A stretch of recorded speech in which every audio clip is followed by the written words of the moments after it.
Mais chacun hein, a son expérience personnelle. Et je crois que nos expériences personnelles vont nous enseigner. Donc, je ne parlerai pas pour qu'on dise que c'est moi. Mais chacun hein, va méditer ces versets. Et en fonction de son expérience personnelle qu'il a vécue, lui-même il tirera une conclusion. Oui, je ne dirai rien sur ce verset, mais je vais le relire quand même. Il dit que chacun se tienne en garde contre son ami et qu'on ne se fie à aucun de ses frères. Car tout frère cherche à tromper et tout ami répand des calomnies. Ils se jouent des uns et des autres, ils ne disent point la vérité, ils exercent les langues à mentir, ils étudient à faire le mal. Qui est ton frère? Pardon. Faut pas voir ton frère physique que tu vois là. Sinon, la nature humaine qu'on a emporté là, c'est lui. Il n'y a rien de bon dedans. C'est lui qui contrôle, qui pilote, qui dirige. Donc c'est lui qui est notre ennemi. C'est lui qui est ce frère-là. Parce qu'il est avec toi. Et il n'est pas avec toi. Il est avec toi. Donc c'est lui qui est ce frère-là. C'est lui qui se joue de toi. Il t'amène à poser des actes que tu regrettes. C'est pourquoi quand tu fais demain, tu regrettes. Donc il ne faut pas aller voir ton frère physique là. C'est le problème de l'homme aujourd'hui, hein, c'est la compréhension à la lettre. Pourtant la lettre tue. Quand on voit frère, en même temps on voit notre frère qui est là, c'est fini. C'est lui qu'on voit, non, il devient notre ennemi. Pourtant la Bible dit que ton frère sont meurtriers. Donc si tu vas fier quelqu'un, tu le hais. Si tu le hais, tu vois. Dieu dit aime ton prochain comme toi-même. Vraiment. Oh, si on veut rentrer dans ça, on va trop durer. Mais bon, pour tous ceux qui sont intéressés, hein, comme je l'ai dit, vous pouvez me laisser un message. Hein, et on va avancer. Hein. Donc, on va continuer. Donc, c'est dans cet état-là. On peut pas, si on veut décrire l'état de l'homme, on va rester ici. Il y a tellement de choses pour qu'il révèle l'état mauvais dans l'homme, que l'homme est plongé. Donc, c'est ça, dans ça, là, on demande à quelqu'un de faire bien. Comment il va faire bien? Comment il va faire bien, mes frères? C'est compliqué et c'est difficile. Et comme l'homme, il est incapable de lui-même de s'en sortir, c'est pourquoi Dieu lui va faire venir Jésus. Voici pourquoi Jésus va naître. Voici pourquoi Dieu, lui, il va faire naître Jésus. Mais on ne rentrera pas dans tous les détails parce que si on veut rentrer aussi, on va durer ici. On va durer. Alors, c'est pas pour durer. Non, je vais tout. Mais pour tous ceux qui sont intéressés, vous pouvez m'appeler ou bien me laisser un message. Et ensemble, on va rentrer dans tous les détails. Mais si on va rentrer, la vidéo va tellement durer. De toute façon, ça a un peu duré. Donc, on va avancer rapidement pour pouvoir terminer. Donc, Romains 6, verset 3. Romains 8, verset 3. Excusez-moi. Romains 8, verset 3. On va dire ça dans parole vivante. Non, il dit, car ce que la loi s'est révélée incapable de réaliser, ce que nos efforts n'ont pas pu faire, ce que la loi s'est révélée incapable de faire, Dieu lui-même l'a fait. Donc, ce que nos efforts n'ont pas pu faire, c'est pourquoi je vous dis, arrêtez de dire à l'homme pour ne pas faire ça. Arrêtez de donner conseil. Parce que ça ne peut pas ramener l'homme à faire quelque chose. À elle, ce qu'on a vu là, je pense que celui qui a écouté, qui a suivi bien, il ne peut plus donner conseil à quelqu'un quand même. Ce qu'on peut donner à l'homme, c'est parole. Parce que c'est parole qui change. Donc, ce que la loi s'est révélée incapable de le réaliser, Dieu lui-même l'a fait. Les commandements, en effet, n'ont pas pu produire en nous une vie sainte. La résistance de notre être instinctif les paralysait. L'impuissance de la loi est due à la faiblesse humaine. Ma volonté égoïste est plus forte que les préceptes. Mon désir de juger leur haute toute force. Voilà pourquoi. Dieu a envoyé son fils sous la forme d'un simple homme. Oh.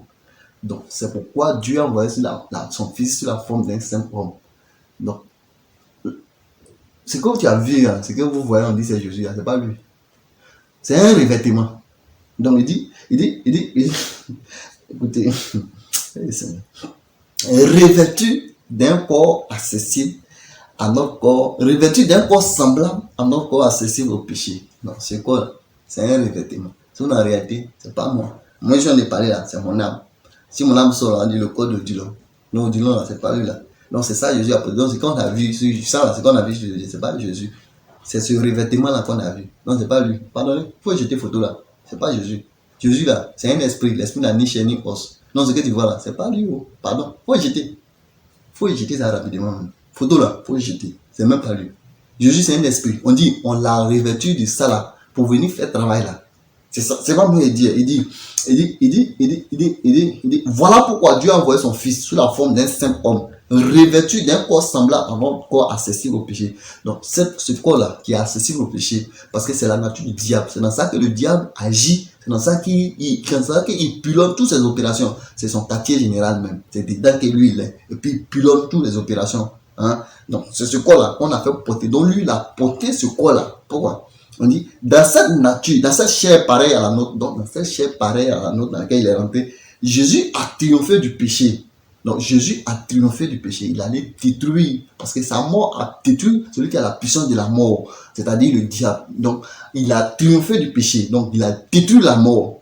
Et notre nature pécheresse s'est vue condamnée. Donc cette nature-là s'est vue condamnée et désarmée. Alléluia. Donc maintenant là, tu as le pouvoir de faire le bien.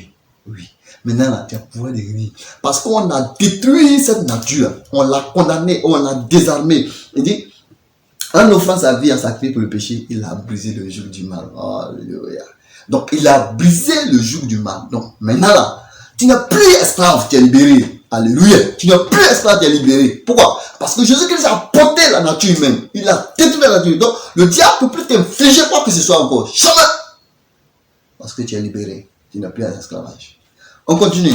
Hébreux 10, verset 19 à 20. Hébreux 10, verset 19 à 20. Hébreux 10, verset 19 à 20. Il dit ceci. Il dit, ainsi donc, mes frères, parce que Jésus-Christ a versé son sang, nous avons un libre accès au sanctuaire éternel. Sa mort nous donne l'assurance de pouvoir pénétrer dans le lieu très saint. Alléluia. Hein?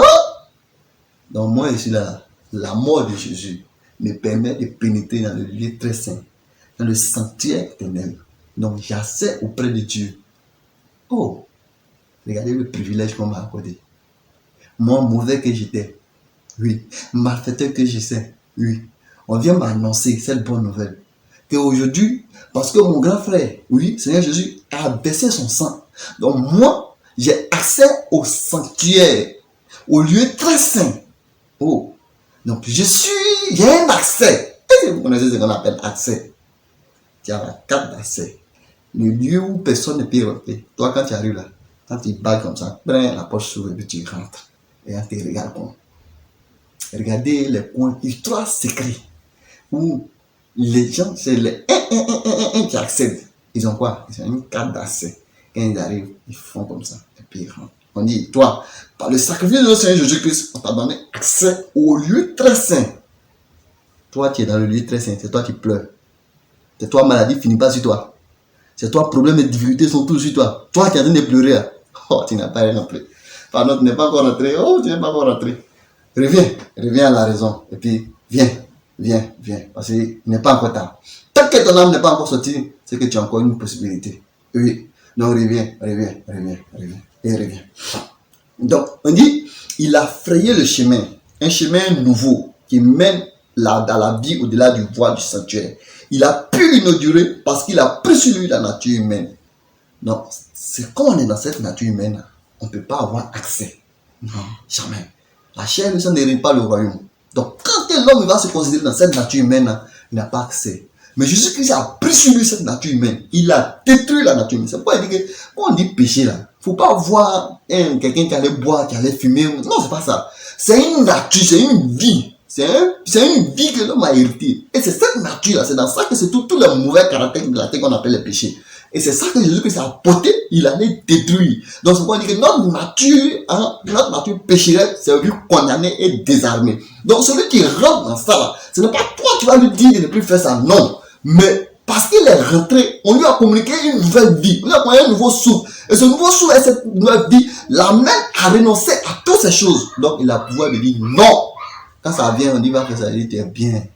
Donc, à cause de ça, j'étais, et puis on m'a fait sortir. Tu vas m'amener à faire ça encore. Pourquoi? Pour chercher quoi? Pour avoir quoi? Laisse-moi tranquille. Souhait. Et ça va. La vie que tu as compris. Mais si c'était avant là, quand il dit va faire ça, en même temps, fier, tu mets les moyens, tu as dit c'est simple, tu m'as fait. Et maintenant, tu n'es plus un esclave. C'est quoi il est fâché? C'est quoi il amène l'homme à ne pas écouter parole? Parole, tu vas donner la foi. Parole qui révèle comment lui il a été détruit. Non, on amène tout le monde à prêcher ce qui ne donne pas la foi. Ce qui est essentiel. Ce qui n'est pas essentiel plutôt. Ce qui est accessoire. C'est ça que tout le monde s'attaque. Et tout le monde alors devient alors Satan domine sur tout le monde. Et tout le monde souffre. Donc, Hébreux 10, verset. Donc, on revient encore dans Romains 6. Hein? On revient dans Romains 6. J'espère que vous suivez bien. Dans Romains 6, verset 6. Regarde ce qu'il dit. Il dit, comprenons donc. Romains 6, verset 6, il dit, comprenons en parole vivante. Il dit, comprenons donc que l'homme que nous étions autrefois a été cloué à la croix avec le Christ. Donc, l'homme que tu étais, si tu étais bon là, pourquoi on va le détruire? C'est pourquoi j'ai dit ça là, c'est pas bon. C'est pas bon. C'est pas moi qui dis même. Tu vois, si vous suivez bien l'enseignement, vous voyez que sa nature n'est pas bon. C'est pourquoi il dit dans Romains 6, verset 6, il dit, comprenons donc que l'homme que nous étions autrefois a été cloué à la croix. Donc, l'état mauvais que tu étais là, on a cloué ça à la croix. Alléluia. On a détruit ça à la croix avec le Christ, afin que le péché soit réduit à l'impuissant. Donc, on a réduit le péché impuissant. Mais dis-moi, celui qui est impuissant là, c'est à lui qu'on dit Satan sort. Parce que quand quelqu'un est impuissant, quand il te voit là, il ne parle pas même. En même temps, il prie bagage. Tu ne vas même pas dire un mot même. Oh, aïe, aïe, aïe. C'est celui qui est puissant là. Là, tu cries sur lui. Mais il n'est plus puissant. Comme il n'est plus puissant pour toi, donc quand il te voit net, en même temps, il fuit. Donc quand tu ouvres la bouche net, il fuit. Donc tu ne peux pas venir toujours. Non, pourquoi? Donc il dit, verset 6, on est toujours. Il dit, donc nous avons été crucifiés avec le Christ pour que le mal n'ait plus de prise sur nous. Donc on dit, tu as été crucifié pour que le mal n'ait plus de prise sur toi. Donc si toi tu as été crucifié, le mal n'a plus de prise. Mais regardez, ce mur-là, il n'a pas de prise dessus. Est-ce que je peux rentrer? Je ne peux pas me grimper parce que je n'ai pas de prise. Je n'ai pas de prise. Mais dès l'instant où j'ai prise, il peut me maintenir. Mais s'il n'y a pas de prise, il ne peut pas. À main glisse. Il n'y a pas de prise. Mais on dit, toi, tu as été crucifié pour ne pas que le péché, pour que le péché n'ait plus de prise sur toi. Donc, celui qui n'a pas de prise sur toi, comment est-ce qu'il peut être en toi et puis tu vas le chasser encore? C'est que tu n'es pas crucifié. C'est que tu n'es pas chrétien. Mais frère, ce n'est pas un jeu le christianisme. Non. Ce n'est pas un amusement. Ce n'est pas un effet de mode. Ce n'est pas... Non, non. Pardonnez. C'est réel et c'est une vie réelle qu'on doit vivre. Et c'est réel. C'est une réalité. La seule d'ailleurs. Donc, pour ne pas que le péché, il dit que nous avons été crucifiés avec le Christ pour que le mal n'ait plus de prise sur nous et que nous n'ayons plus à obéir comme des esclaves à ses sollicitations. Est-ce que tu n'obéis pas au diable? Est-ce que tu ne dis pas que tu es malade? Mais quand tu dis, quand tu ouvres ta bouche et tu dis je suis malade, là, qui est-ce qui te parle? Qui te parle? Qui te parle? C'est Dieu. C'est Dieu qui te dit de dire que toi tu es malade. Maintenant, Jésus-Christ, le travail de Jésus-Christ qui a fait là, c'est pour qui? Si toi tu es malade, là, le travail de Jésus-Christ, c'est pourquoi? Si tu ouvres ta bouche, tu es fier de dire je suis malade, là. Bon, le travail de Jésus-Christ, ça c'est dit quoi pour toi? Tu ne crois pas, tu n'as pas la foi, et puis tu dis que tu es enfant de Dieu. Sans la foi, nul n'est agréable à Dieu. La foi te dit que toi, Jésus-Christ a porté toi ta souffrance, ta maladie, tes problèmes. Et il avait détruit ça. Donc il a détruit l'état d'homme où tout ça, les renfermés, il l'a détruit. Et que par la résurrection, tu as donné une nouvelle vie. Toi, tu dis quoi? Tu ne crois pas. Tu vas pleurer quand tu vas dans l'enfer. Oui, c'est réel. C'est réel. Donc, le travail a été fait. Oui, on va lire un dernier verset. On va lire toujours dans Romains 7, verset 4. Romains 7, verset 4. Il dit ceci. Il dit, il est même meilleur pour vous, père frère. La mort subie par le Christ est aussi la vôtre. Donc, la mort de Jésus est aussi notre mort. Donc, cette mort-là a détruit l'ancien état que nous étions. Non. Puisque vous êtes devenus un avec lui, pourquoi? On est devenu un avec lui. Mais dis-moi, toi et moi, quand Jésus mourut, on était là-bas? Non. Mais comment nous sommes devenus un avec lui? Celui que vous aimez sans l'avoir vu, qui vous connaissez sans le voir encore. Donc, on est devenu un comment? Comment on est devenu un avec lui? Et donc, on va y arriver. Il dit, donc, vous êtes devenu un avec lui. Cette mort a creusé un fossé infranchissable entre la loi et vous. Donc, ton ancienne nature et toi, il y a un fossé infranchissable. Ça, là, c'est pour celui qui rentrait dans la connaissance. J'ai dit que, à cette histoire, ce n'est pas pour aller se plonger dans l'eau. Non, c'est pas ça. La nouvelle naissance, non, c'est pas ça. Pour porter la nature divine de Dieu, ce n'est pas ça. C'est pas de ça qu'il s'agit. Donc, si vous êtes mort, non, on pose une condition. Si tu es mort, mais est-ce que toi tu es mort à lui? Non.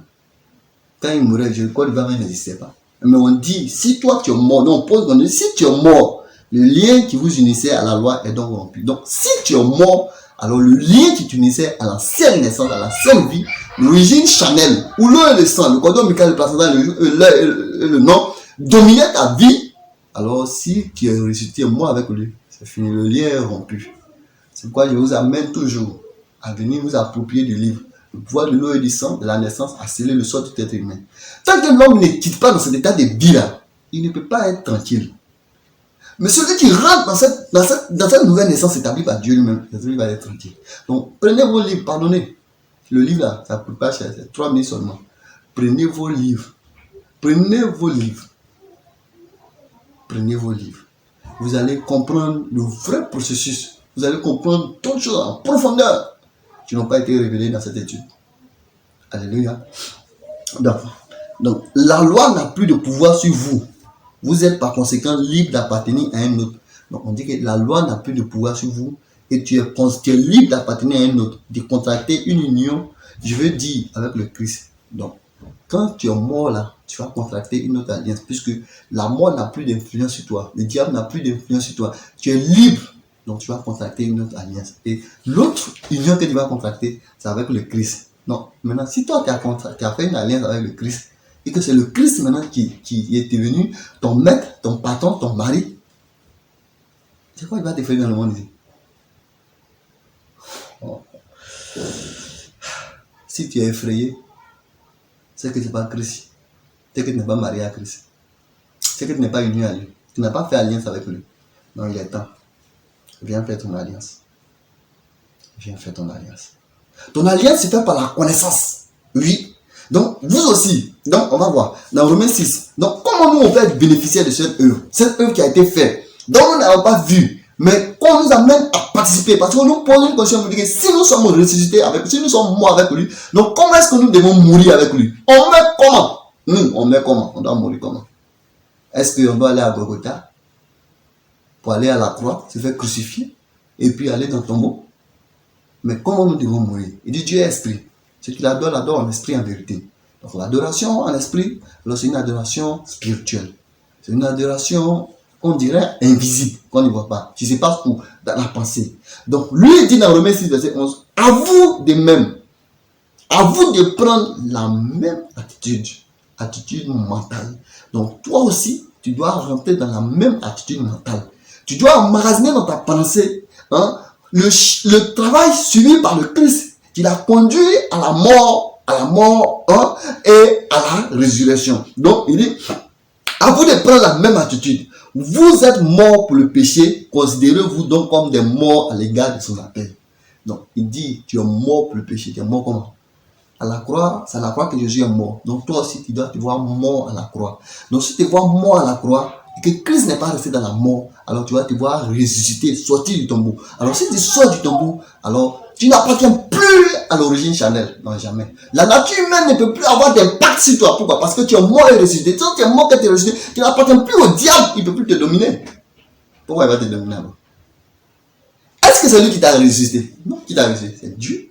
Donc, qui est ton dominateur? C'est Dieu. C'est lui qui devient l'autorité qui a été établie sur toi. Mais tout cela vient de quoi? De ce que toi tu as emmagasiné. Comment lui, il est rentré dans la chair, il a souffert, il est mort, il est ressuscité dans ta mémoire. Et que tu rumines sans cesse, ça fait habiter en toi ce qu'on appelle le Saint-Esprit. Et lui maintenant, c'est lui qui se protège. C'est lui qui devient ton aide, c'est lui qui devient ton conseiller, c'est lui qui devient ton avocat, c'est lui qui devient ton défenseur, c'est lui qui devient ton allié. Il devient tout pour toi. Voici comment on rentre dans la nouvelle naissance de l'esprit. C'est ce processus-là que l'on doit garder dans sa mémoire, ruminer tous les jours, ressasser chaque jour, pour qu'il puisse faire habiter en lui le Saint-Esprit. Et le Saint-Esprit maintenant se charge de lui communiquer toute la vie divine de Dieu, toute la nature divine de Dieu. Alors il devient tranquille, il devient dominateur, il est assujetti et il domine sur toutes choses. Donc il dit, considérez-vous comme des morts à l'égard de ses appels.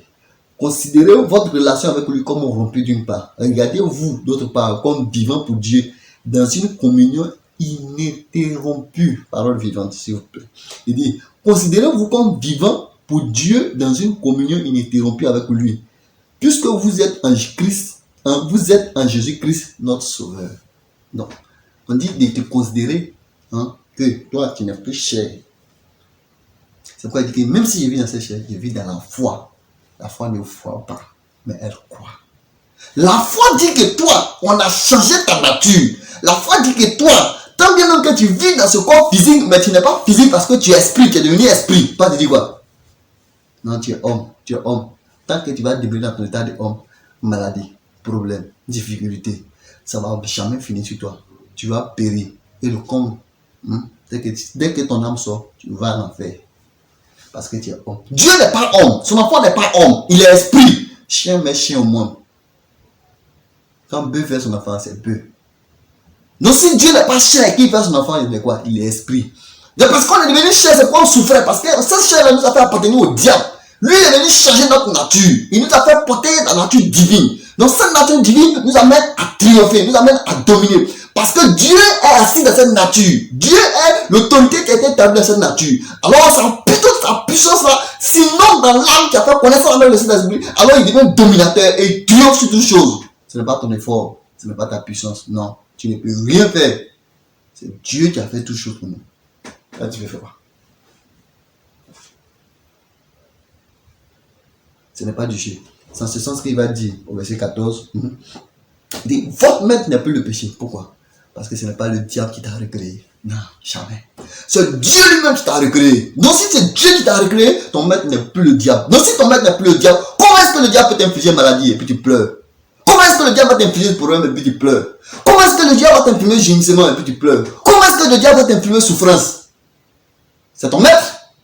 Si tu souffres, c'est que c'est ton maître qui est le diable, c'est pas Dieu. Ce n'est pas du jeu. Réveillons-nous. Laissons les choses comme ça. Non, cette histoire de Dieu, c'est pas le Seigneur qui t'a dit. C'est un pouvoir, c'est une puissance qu'il faut avoir. Il faut disposer.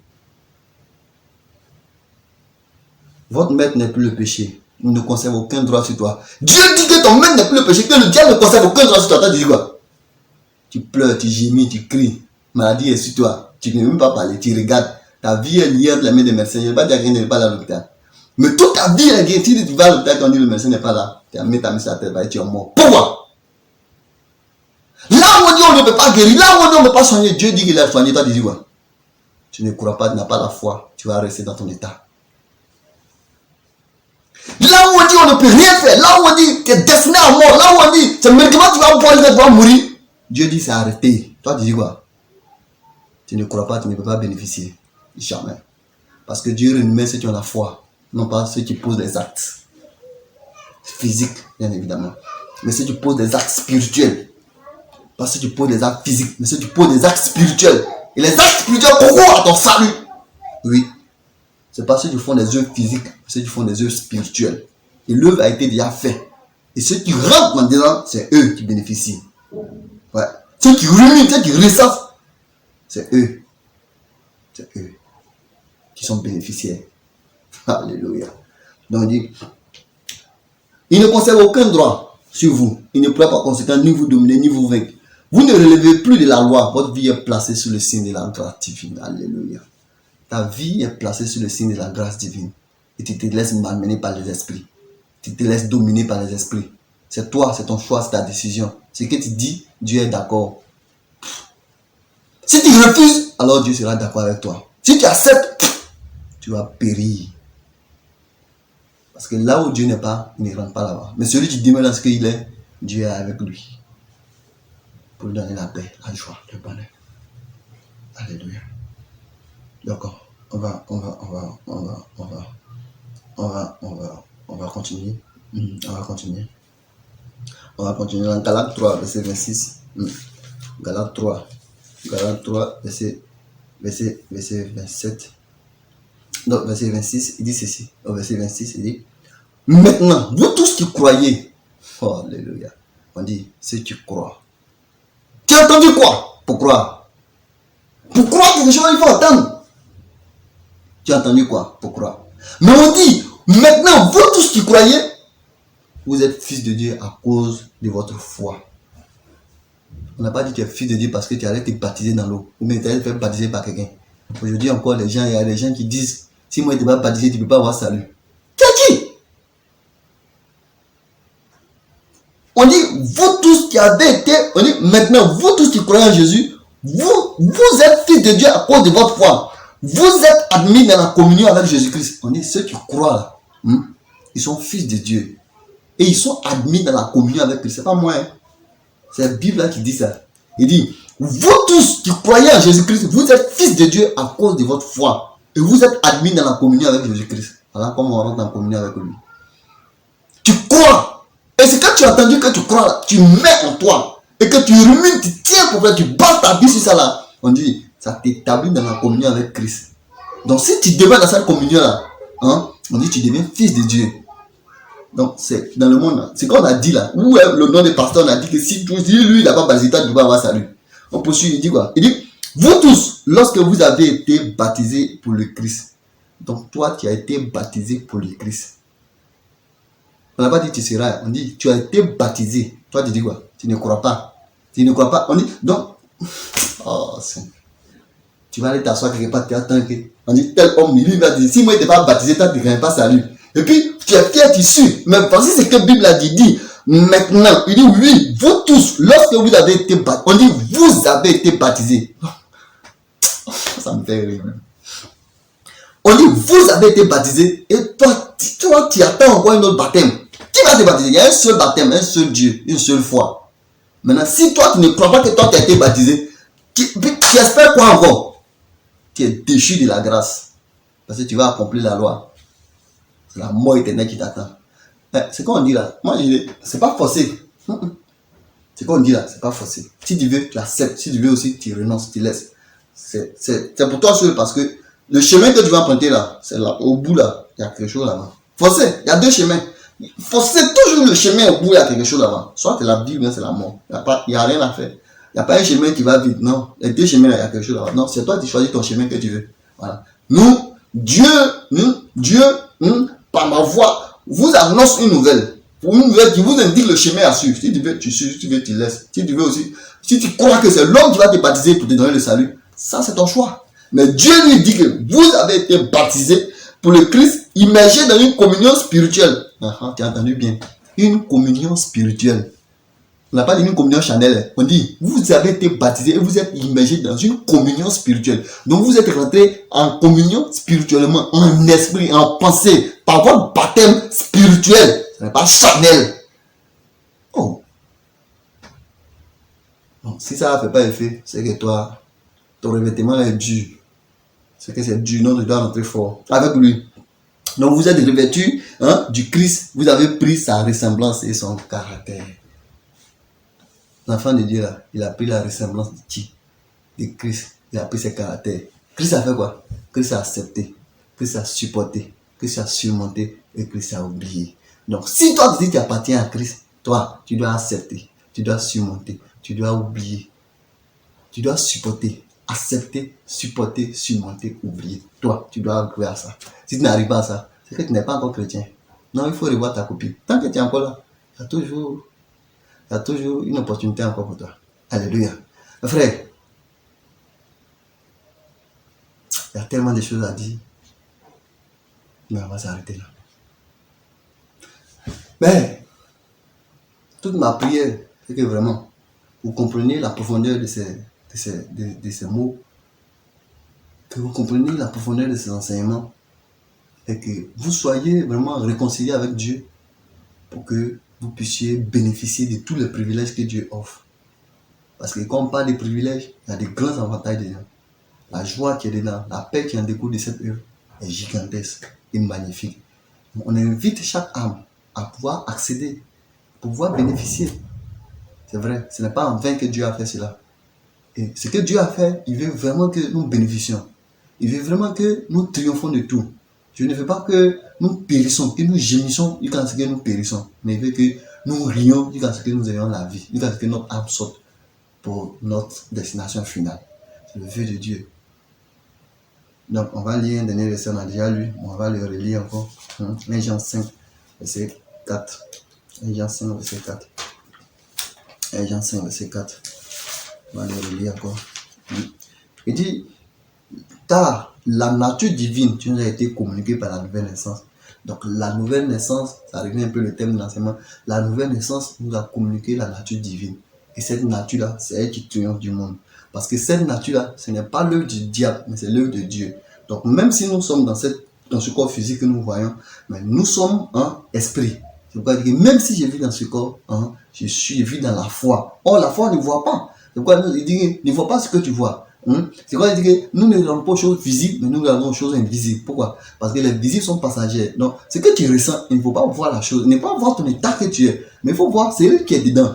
C'est pourquoi il dit qu'en Dieu, il n'y a ni juif, ni grec, ni homme, ni femme. Donc, il n'y a ni femme, il n'y a ni juif. Parce que vous avez tous quitté cet état de vie-là. Donc, vous voyez que cette histoire de débat, chrétien, femme prêche pas, femme porte l'habit des garçons, femme porte l'habit des femmes, tout ça c'est zéro. C'est zéro même, c'est fini.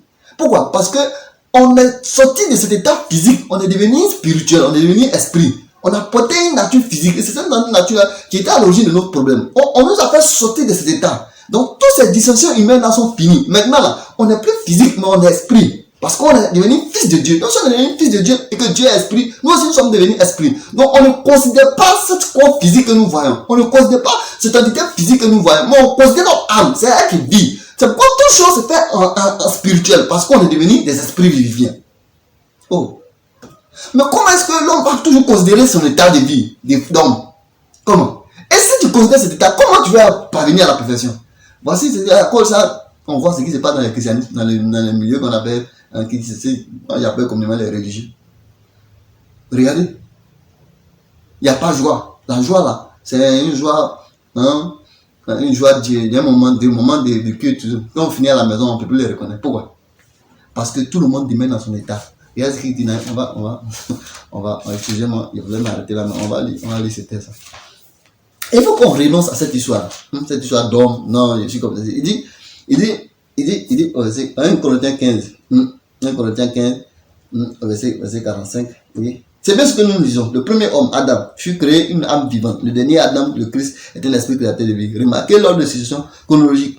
Ce n'est pas le spirituel qui vient en premier, mais c'est le psychique qui fait partie de l'ordre naturel qui vient ensuite. Le premier homme, forme tirée de la terre, forme tirée de la poussière de la terre, était par conséquence terrestre. Donc on était terrestre. Donc le second homme, d'origine céleste, est le Seigneur du ciel. Tous les enfants de la terre, on porte la ressemblance de celui qui fut le premier tiré de la poussière du sol. Tous sont taillés selon le modèle du premier Adam. Tous sont donc terrestres. De même, les enfants du ciel portent les caractères de l'homme du ciel. Donc, si on dit que tu portes les caractères de l'homme du ciel, pourquoi tu te vois terrestre?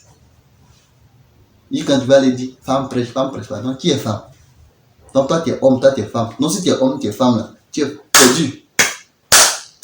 Tu es perdu. Toi, tu dis, tu te vois homme, tu te vois femme, là, tu es perdu. Tu es devenu esprit. Tu es esprit, tu es spirituel, tu n'es plus chair. Oh, tu te vois homme, tu es homme, là. C'est bien. Tu vas voir la fin de ton homme, là. Ce qui t'attend là-bas, tu vas comprendre. Mes frères, je vous en supplie, ce n'est pas de l'amusement. Ce n'est pas de l'amusement. Chaque personne, oui, doit se voir spirituel. Tu dois te voir esprit. Parce que si tu aujourd'hui tu témoignes que tu es enfant de Dieu, tu n'es pas chair. Parce que ce n'est pas le sang et la chair qui t'ont accouché. Non. Mais c'est l'esprit qui t'a recréé. Et la sémence qui t'a recréé là, c'est la parole. Donc si la parole t'a recréé, c'est ton intérieur. Ce n'est pas ton aspect physique. Donc on ne voit plus l'état physique dans lequel nous sommes. Mais nous nous considérons comme esprit. Peut-être te considérer comme esprit, alors le côté physique là ne peut pas avoir d'influence sur toi, ne peut pas t'impacter. Parce que dans la partie spirituelle, ce n'est plus toi qui domine, mais c'est Dieu qui règne en maître dans cet état. Alors, il déploie toute sa puissance en toi et tu es tranquille. Tout ce qui rentre en toi qui est négatif, ça sort. Parce qu'il y a une force violente qui exerce une pression terrible pour les dégager de tout. Donc, soyez remplis, soyez inondés, enracinés, débordés. Et que la puissance du Créateur impacte nos âmes maintenant jusqu'au début. Seigneur, merci. Oui, merci. Je ne cesserai jamais de te dire merci. Merci pour cet enseignement. Merci pour cette révélation grandiose que tu nous as communiquée, Papa. Je prie pour toutes ces âmes qui ont saisi cette connaissance. Oui, ces âmes, oui, qui ont entendu, qui sont restées, qui ont entendu, qui ont regardé cette vidéo pour comprendre ce que toi, ce que tu as fait pour eux. ce que tu as fait dans le royaume, que nous n'avons pas vu, et que tu es venu dans le monde nous montrer comment par une alliance, oui, une alliance entre l'esprit de l'âme et l'esprit du péché, nous sommes devenus chair. Et la chair, donc quand nous sommes rentrés, Seigneur, est dirigé, piloté par le diable. Le diable, alors, nous a mené à poser des actions que oui, aujourd'hui, que nous asseyons, c'est le regret, c'est l'amertume. Ou que nous vivons une vie qui est horrible, qui est abominable. Mais Seigneur, toi, par ton sacrifice sanglant, tu nous as fait sortir de ça de vie. Oui, tu as été sacrifié pour nous. Pourquoi? Parce que tu nous as arrachés de la mort. Tu nous as arrachés de la main de l'homme fort. Et tu nous as établis dans la vie. Et nous sommes dans la vie. Seigneur, merci pour cette grâce. Merci pour cette faveur. Merci pour cette joie que tu nous as communiquée par cette nouvelle naissance. Oui, cette nouvelle naissance nous a communiqué la nature divine de Dieu. Et cette nature divine de Dieu, elle triomphe de tout. Elle domine de tout. Elle assure tout. Merci parce que cette communion avec toi est remplie de joie, de bonheur, de tranquillité, de calme. Alors que Seigneur, le fruit de ce travail qui a été fait, Seigneur, impacte les âmes qui ont saisi cette connaissance, afin que jour et nuit, ils puissent se réjouir, oui, d'avoir retrouvé leur vraie patrie. Au nom puissant de Christ ressuscité. Seigneur, sois élevé, sois acclamé, sois magnifié. Dans le nom puissant de Christ ressuscité qui est prié. Amen. Avait entendu parler de Jésus.